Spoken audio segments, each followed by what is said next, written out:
Hello दोस्त,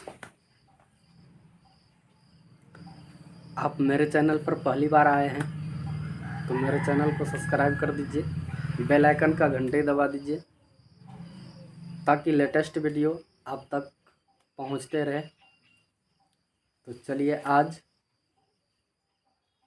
प्रश्नावली 1.2 का 3 नंबर सवाल हल करने वाले हैं। तो देखिए यहाँ पर 3 नंबर सवाल। अभाज्य गुणनखंड विधि द्वारा निम्नलिखित पूर्णांक के एलसीएम और एचसीएफ ज्ञात करना, एलसीएम और एचसीएफ ज्ञात करना है। ठीक है, तो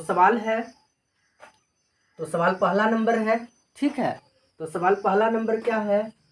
12, 15 और 21। 12, 15 और 21 है। ठीक है, 12, 15 और 21 है। ठीक है, तो इसका क्या करना है? अभाज्य गुणनखंड विधि के द्वारा, अभाज्य गुणनखंड विधि के द्वारा, समझ रहे हैं? अभाज्य गुणनखंड विधि के द्वारा एचसीएफ और एलसीएम ज्ञात करने के लिए सीखना है। ठीक है, चलिए सीखते हैं। तो करना क्या है? इसको 12 है तो इसको यहाँ पर 12 को लिखेंगे, ये 15 है तो इसको 15 को यहाँ लिखेंगे। ठीक है, बराबर डालेंगे। उसके बाद इसको लिखेंगे 21। समझ गए? दिक्कत नहीं हो रहा है। उसके बाद यहाँ पर रफ में इसको क्या करेंगे? खंड करेंगे।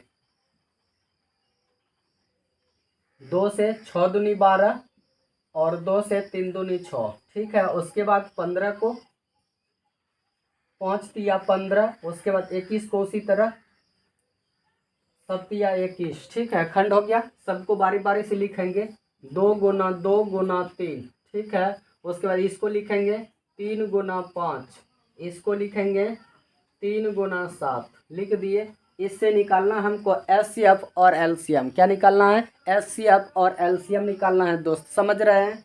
एचसीएफ और एलसीएम निकालना है। तो चलिए निकालते हैं। कि एचसीएफ लिखेंगे एचसीएफ बराबर जो तीनों में मिलेगा, जो तीनों में मिलेगा। ठीक है, यानी समान, एक समान मिलेगा, जिसको उभयनिष्ठ बोला जाता है। जिसको क्या बोला जाता है? उभयनिष्ठ। जो कि तीनों में मिलेगा उसे उभयनिष्ठ कहते हैं। तो तीनों में देखिए क्या मिलता है? ये 2 तो नहीं मिलता है, ये 3 इसमें भी मिलता है, इसमें भी मिलता है, इसमें भी मिलता है। जो तीनों में मिलेगा, जो तीनों में मिलेगा वो एचसीएफ कहलाएगा। तो ये 3, ध्यान दीजिए, ये 3 और ये 3 और ये 3 मिल रहा है, तो ये क्या हो जाएगा? एचसीएफ हो जाएगा। एचसीएफ कितना हो गया? 3 हो गया। एचसीएफ कितना हो गया? 3 हो गया। बात समझ गए? उसके बाद अब क्या निकालना है? एलसीएम निकालना है। तो एलसीएम कैसे निकालेंगे? इस बात को ध्यान दीजिए कि एलसीएम निकालने के लिए क्या करना होगा? यहाँ पर एलसीएम लिखेंगे, एलसीएम। ठीक है, तो एलसीएम बराबर क्या करेंगे? तो जो एचसीएफ निकला है पहले उसको लिख देंगे, एचसीएफ लिख दिए। ठीक है, जो तीनों में मिला था एक को लिखेंगे, एक लिखा गया एलसीएम में। उसके बाद जो एक्स्ट्रा बचा उसको लिखेंगे। ये 2 बचा है, दोनों 2, ये पूरे को लिख देंगे, यहाँ पर पूरे लिख दिए। उसके बाद देखिए इसमें क्या बचा? 5 बचा, 5 को लिख देंगे। इसमें जो 7 बचा इसको भी लिख देंगे। ठीक है, लिख दिए। अब क्या करेंगे? ये सभी अंक को गुना करेंगे। 3 को 2 के साथ गुना करेंगे, उसके बाद फिर 2 के साथ गुना करेंगे, 2 को फिर 5 के साथ गुना करेंगे, 5 को फिर 7 के साथ गुना करेंगे। दोस्त समझ रहे हैं? तो टोटल को जब गुना कीजिएगा, तो देखिए गुना करके चेक कीजिए, गुना जल्दी से गुना कर लिए। कितना आया बताइए गुना करके? तो देखिए 420 आया। यदि आया है तो चेक कर लीजिए। 420 एलसीएम आ गया। क्या आ गया? एलसीएम आ गया दोस्त। ठीक है, तो एचसीएफ और एलसीएम हमें क्या करना था? ज्ञात करना था। एचसीएफ और एलसीएम हमें ज्ञात करना था, जो कि निकल गया। ये एचसीएफ हुआ और ये एलसीएम हुआ। बात समझ गए? आई होप कि आपको पहला नंबर सवाल समझ में आ गया होगा। इसको लगाते हैं। तो 2 नंबर सवाल है,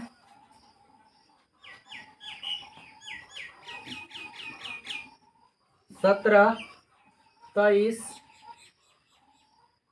और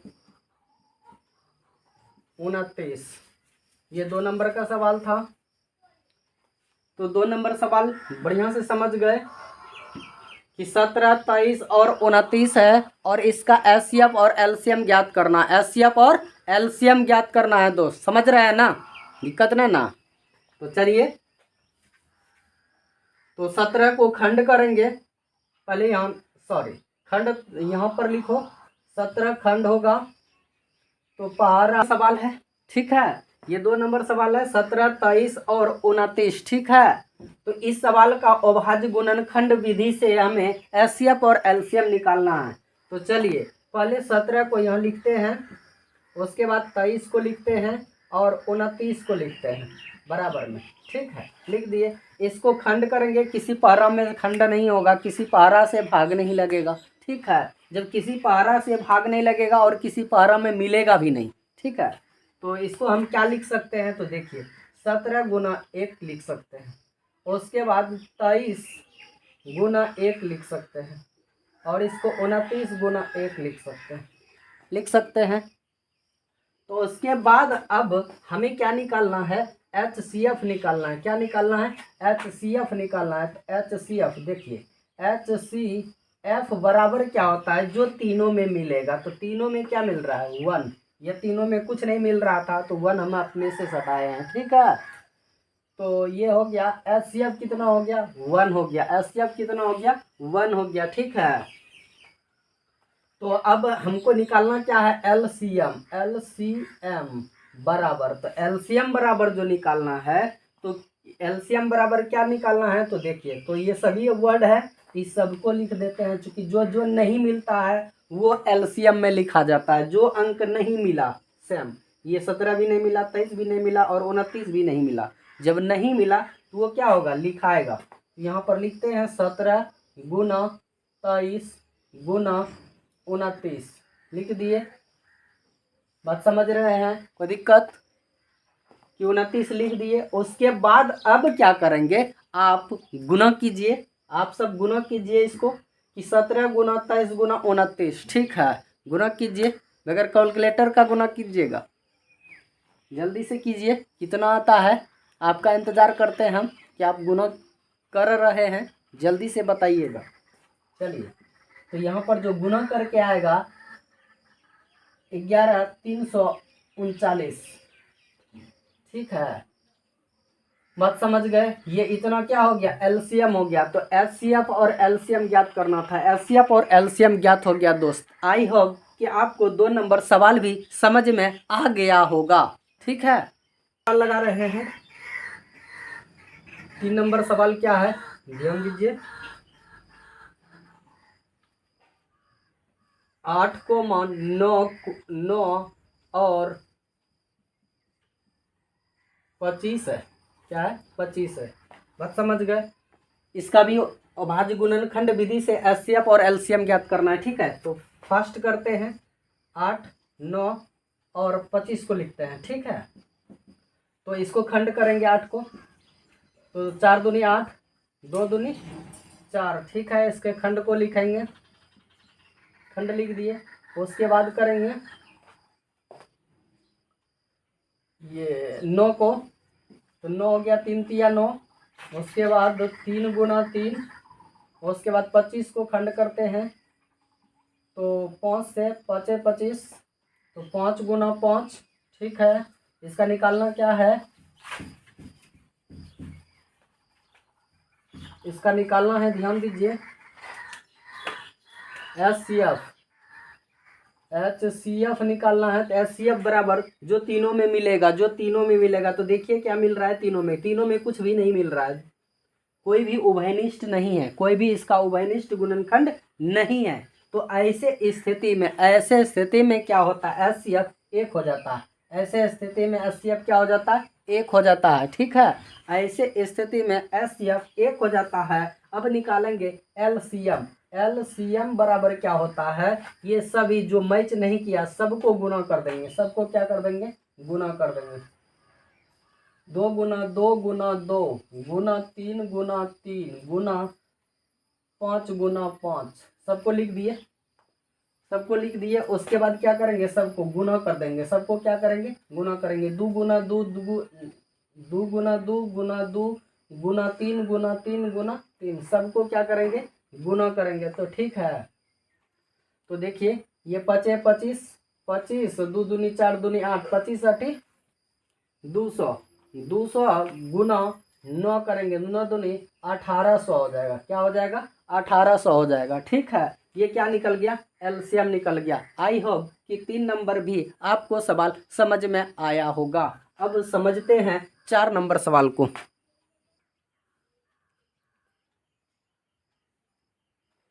चलिए देखते हैं 4 नंबर क्वेश्चन है, क्वेश्चन नंबर 4 है।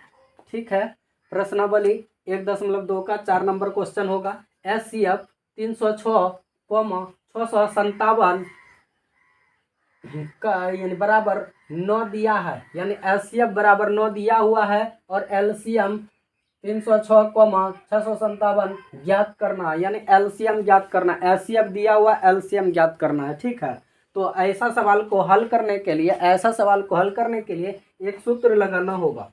तो सूत्र क्या है, तो चलिए सूत्र को देखते हैं। 2 संख्याओं का गुणनफल, 2 संख्याओं का गुणनफल। ठीक है, तो गुणनफल हो गया। उसके बाद बराबर, बराबर होता है HCF गुना LCM। ठीक है, उसके बाद हमें निकालना क्या है, ध्यान दीजिए कि हमें निकालना है LCM। LCM बराबर, तो LCM बराबर इधर लाएंगे, LCM बराबर 2 संख्याओं, 2 संख्याओं का गुणनफल, 2 संख्याओं का गुणनफल बटा HCF। ठीक है, इसको हल करते हैं कि 2 संख्या क्या है, 306 और 657 बटा HCF कितना दिया हुआ है, 9 दिया हुआ है। ठीक है, उसके बाद इसको कटाएंगे, ये 34 बार में कट जाएगा। उसके बाद क्या बचा, 34 गुना 6 5 7। ठीक है, इतना बचा। तो आप गुना कीजिए जल्दी से, कितना गुना आता है जल्दी से कीजिएगा, बताइए जल्दी से गुना करके। ठीक है, तो आएगा, जल्दी कीजिए, आ गया। चलिए लिखिए, मिलाइए, 22 33 8, इतना गुना करके आएगा। यही क्या हो गया, मेरा LCM हो गया। LCM बराबर हो गया, यही आंसर हो गया दोस्त।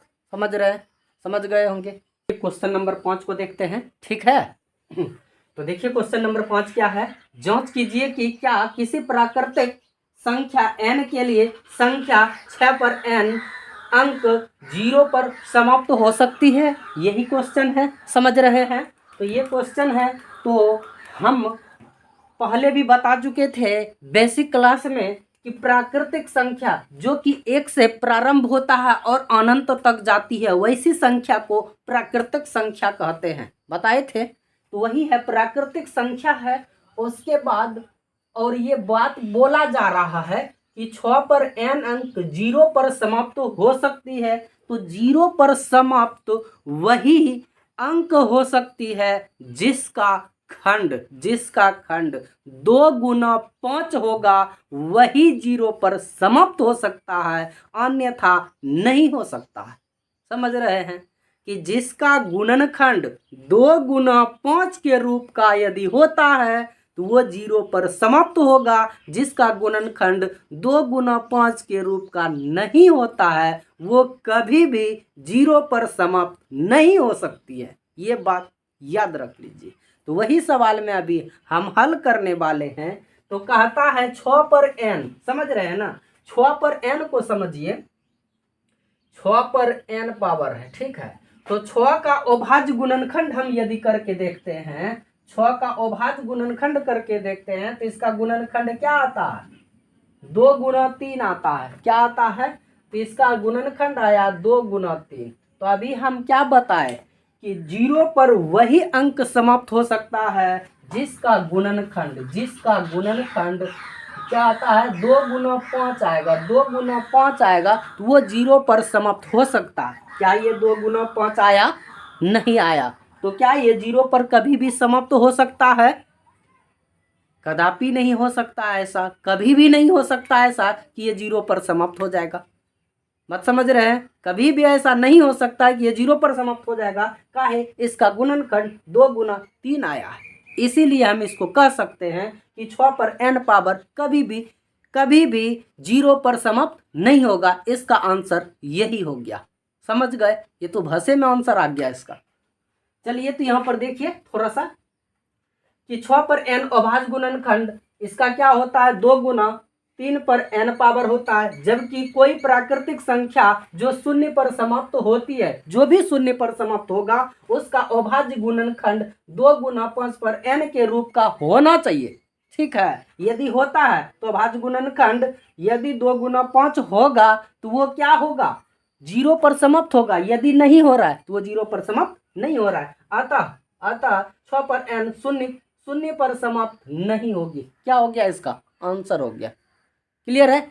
आई होप कि आपको ये पूरा 5 नंबर का क्वेश्चन मौखिक समझ में आ गया होगा। का क्वेश्चन आपके सामने रखे हुए हैं। 6 नंबर क्वेश्चन क्या बोलता है? व्याख्या कीजिए कि 7 गुना 11 गुना 13 प्लस 13 और 7 गुना 6 गुना 5 गुना 4 गुना 3 गुना 2 गुना 1 जोड़ 5 भाज्य संख्या क्यों है? भाज्य संख्या क्यों है? ठीक है, तो ये प्रमाण साबित करके दिखाना है इसको क्यों है या नहीं है। ठीक है, चलिए तो करते हैं। तो सबसे पहले जो है ये स्वरूपला वर्ड को इसको लिख लेते हैं पहले। ठीक है, चलिए लिखते हैं। तो इसको लिखते हैं यहाँ पर 7 गुना 11 गुना 13 जोड़ 13। ठीक है, लिख लिए, कोई दिक्कत नहीं। तो चलिए इसको देखिए हल करते हैं। तो दोनों में क्या मिल रहा है? दोनों में ये देखिए प्लस है, तो प्लस के इस पार और प्लस के उस पार देखना है कि दोनों में मैच क्या कर रहा है, यानी दोनों में मिल क्या रहा है। जो दोनों में मिलेगा उसको कॉमन लेंगे। दोनों में जो मिला वो कॉमन, या उसी को बोलता उभयनिष्ठ। तो कॉमन ले लेते हैं। 13 कॉमन हो गया। 13 क्या हो गया? कॉमन हो गया। जब 13 कॉमन हो गया तो फिर बचा क्या? यहाँ पर देखिए, यहाँ तो 13 निकल गया, ये दोनों बचा, ये दोनों गुना हो जाएगा। 11 सती 77 और उसके बाद प्लस ये 11 सती 77 यहाँ आ गया। उसके बाद ये 13 बाहर ही निकल गया। उसके बाद प्लस में 13 बाहर निकल गया, तो इसके जगह पर क्या बचा? 1 बचा है ना? समझ रहे हैं ना? 1 बचा है। उसके बाद देखिए, उसके बाद क्या बचा? ये 13 और उसके बाद ये जुड़ जाएगा तो क्या हो जाएगा? 78 हो जाएगा। 78 हो जाएगा। ठीक है, 78 का क्या निकाल लेंगे? अभाज्य गुणनखंड निकाल लेंगे। तो 78 का अभाज्य गुणनखंड क्या होगा? तो यदि इस बात को समझना चाहते हैं तो चलिए इसको निकाल के दिखा देते हैं। देखिए 78 को खंड कर लेते हैं।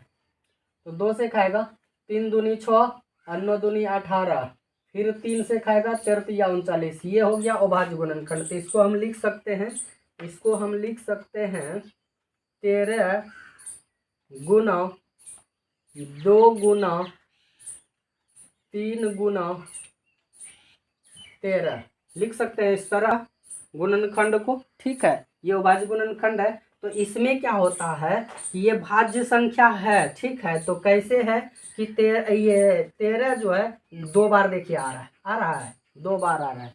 तो ये क्या है? अभाज्य गुणनखंड है। यहाँ तक लिख दिए थे 13 गुना, इसका और भी गुणनखंड हो रहा है, तो इसीलिए यहाँ पर हम लिखेंगे यह भाज्य संख्या है, क्योंकि इसके एक के अलावे अन्य गुणनखंड भी है। समझ गए?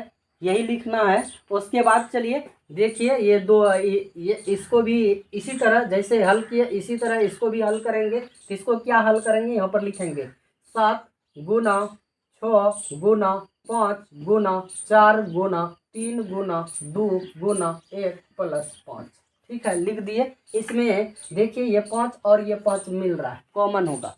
क्या होगा? कॉमन होगा, यानी काहे होगा कि दोनों उभयनिष्ठ है। दोनों क्या है? उभयनिष्ठ है। दोनों जब उभयनिष्ठ है तो इसीलिए क्या हो जाएगा? कॉमन हो जाएगा। ये 5 बाहर निकल गया। ठीक है, जब 5 बाहर निकल गया तो ध्यान दीजिएगा, उसके बाद बचा क्या अंदर में? ये बचा 7 गुना 6 गुना 4 गुना 3 गुना 2 गुना 1 प्लस 1 बचा। समझ गए कैसे लिखे? ये दोनों को लिखे, उसके बाद ये भी बचा हुआ था यहाँ तक, इसको भी लिख दिए, और यहाँ 5 कॉमन ले लिए तो इसके जगह पर क्या बचा? 1 बचा, तो 1 बच गया। ठीक है, उसके बाद क्या करेंगे? सबको गुणा करेंगे। सबको क्या करेंगे? गुणा करेंगे। तो ये सबको जब गुणा कीजिएगा, गुणा कीजिए अपने से। ठीक है, अपने से गुणा कीजिए। ये कितना होता है? तो चलिए देखिए, गुणा कीजिएगा तो 1008 आएगा। उसके बाद ये प्लस क्या होगा? 1 होगा। ठीक है, उसके बाद 5, उसके बाद ये ब्रैकेट है, इसको क्या बोलता है, जोड़ेंगे तो क्या हो जाएगा? 109 हो जाए, 1009 हो जाएगा। 1000 क्या हो जाएगा? 9 हो जाएगा। 1008 था, एक जोड़ेंगे तो 1009 हो जाएगा। ठीक है, 1009 हो जाएगा। तो यहाँ पर भी एक के अलावे और भी देखिए यहाँ पर आ गया, यह भाज्य संख्या है इस, क्योंकि इसके एक के अलावे अन्य गुणनखंड भी है। समझ गए यहाँ तक? बस यही इसका आंसर था। आई होप कि आपको 6 नंबर क्वेश्चन समझ में आ गया होगा। ठीक है, आगे 7 नंबर क्वेश्चन को समझते हैं। अगले 7 नंबर क्वेश्चन को देखते हैं। 7 नंबर क्वेश्चन का लैंग्वेज बहुत बड़ा था, इसलिए सवाल को नहीं लिखे हैं। सवाल को समझिए, सवाल को पढ़ रहे हैं बुक से। ठीक है, तो कहता है सवाल कहता है, वृत्ताकार पथ है। एक वृत्ताकार क्या है? पथ है। इस मैदान का एक चक्कर लगाने में सोनिया को 18 मिनट लगते हैं। सोनिया को 18 मिनट लगते हैं। सोनिया है, और कौन है दूसरा? रवि है। इसको 18 मिनट लगता है, इसको 12 मिनट लगता है। चलिए समझिए, किसी खेल के मैदान के चारों ओर एक वृत्ताकार पथ है। एक वृत्ताकार पथ बना हुआ है, जो कि बना दिए हैं आपके सामने। इस मैदान के एक चक्कर लगाने में सोनिया को 18 मिनट लगते हैं, जबकि इस मैदान के एक चक्कर लगाने में रवि को 12 मिनट लगते हैं। मान लीजिए वे दोनों एक ही स्थान से एक ही समय चलना प्रारंभ कर के एक ही दिशा में चलते हैं, तो कितने समय बाद वह पुनः प्रारंभ स्थान पर मिलेंगे? मतलब इसका कहने का मतलब है कि सोनिया और रवि जो है एक वृत्ताकार पथ पर एक ही स्थान से चलना प्रारंभ करता है, यानी इस ओर चलना दोनों प्रारंभ करता है। तो दोनों जब चलना प्रारंभ करता है तो कहता है कितना समय बाद दोनों एक दूसरे से एक साथ मिलेंगे। जब दोनों एक साथ मिलेगा, ठीक है, कितना समय लग जाएगा दोनों को मिलने में, ये बात बोला जा रहा है। तो हम क्या करेंगे? सोनिया और रवि का जो समय है मिलने का, ठीक है, या चलने का, तो हम क्या करेंगे? ठीक है, तो इसका क्या करेंगे? एलसीएम निकाल देंगे। क्या करेंगे? एलसीएम निकाल देंगे। 18 और 12 का क्या करेंगे? एलसीएम निकाल देंगे। ठीक है, तो चलिए 18 को खंड करते हैं तो क्या हो जाएगा? 2 गुना 3 गुना 3, तो 3 तिया 9, 9 दूनी 18। उसके बाद इसको करेंगे तो 2 गुना 2, 2 दूनी 4 गुना 3, 4 तिया 12 हो गया खंड। यदि आप यहाँ पर कर भी सकते हैं, कोई दिक्कत नहीं है, इस तरह से कर सकते हैं। 9 दूनी 18, 3 तिया 9। ठीक है, उसके बाद 12 को भी कर सकते हैं। ठीक है, खंड किए, उसके बाद लिख दिया। अब एलसीएम निकालना है। एलसीएम बराबर क्या करेंगे? एलसीएम बराबर समझिए, एलसीएम लिखेंगे, और कितना है? 18 और 12 का एलसीएम क्या होगा? 18 और 12 का एलसीएम क्या होगा? तो एलसीएम हम निकालते कैसे हैं? पहले से आप सीख चुके हैं कि क्या जो बड़ा अंक होता है उसको हम लिखते हैं। देखिए ये बड़ा अंक है, जो दोनों में मिलेगा और मिलकर के जो बड़ा होगा, तो दो दो मिल रहा है लेकिन इसमें दो गो दो है, तो दोनों दो को लिख देंगे, दोनों दो लिखा गया। उसके बाद क्या करेंगे, ये 3 भी मिल रहा है ना, तो मिलने के बाद जो अंक बड़ा होता है, मिलने के बाद जो अंक बड़ा होता है, समझ रहे हैं ना, मिलने के बाद जो अंक बड़ा होता है वो क्या होता है, वो एलसीएम में लिखाता है। तो ये दोनों अंक इसमें एलसीएम में लिखा जाएगा, लिखा गया। अब क्या करेंगे, एलसीएम निकालने के लिए ये सभी अंकों को गुना कर लेंगे, तो गुना कीजिए, तो 2 गुना कर रहे हैं ना, 2 गुना 2, 2 दूनी 4, उसके बाद 4 गुना 3, 4 तिया 12, 12 गुना 3, 12 तिया 36, तो 36 मिनट हो गया, 36 मिनट हो गया, 36 मिनट हो गया। तो अब प्रश्न आता है, ये 36 मिनट निकला, तो ये तो एक्यूरेट आंसर निकल गया। क्या निकला, सोनिया और रवि एक दूसरे से ये वृत्ताकार पथ पर 36 मिनट बाद एक दूसरे से मिलेंगे, एक दूसरे से मिलेंगे। यही बात सवाल में पूछा जा रहा था कि कितना मिनट बाद दोनों एक दूसरे से मिलेंगे। हम बोल सकते हैं 36 मिनट बाद दोनों एक दूसरे से मिल जाएंगे। आई होप कि आपको 7 नंबर क्वेश्चन समझ में आ गया होगा। ठीक है, यदि समझ में आ गया है तो मेरे चैनल को सब्सक्राइब कर दीजिए, लाइक कर दीजिए, बेल आइकन का घंटी दबा लीजिए ताकि लेटेस्ट वीडियो आप तक पहुंचते रहे।